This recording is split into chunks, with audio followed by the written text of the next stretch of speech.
महते, महर, क्या हाल है? तुम्हें देख के बहुत अच्छा लगा।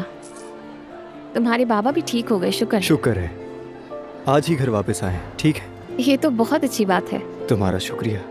तो यानी तुम अपनी क्लासेस अब दोबारा शुरू कर रहे हो? वो दरअसल मैं अपनी छुट्टियां बढ़वाने के लिए आया था यहाँ पे। कुछ टाइम बाबा के साथ रहना चाहता हूँ। अरे यार, तो मतलब मिल नहीं सकेंगे हम? क्यों नहीं मिलेंगे, जरूर मिलेंगे यार। मेरा ख्याल है कि मेरी क्लास अभी खत्म हो गई है। तुम चाहो तो जिमिल को बुला लेते हैं, कॉफी पियेंगे, थोड़ा टाइम स्पेंड करेंगे। क्या कहते हो? आइडिया अच्छा है, मगर रेडी हो, मैं चलते हैं।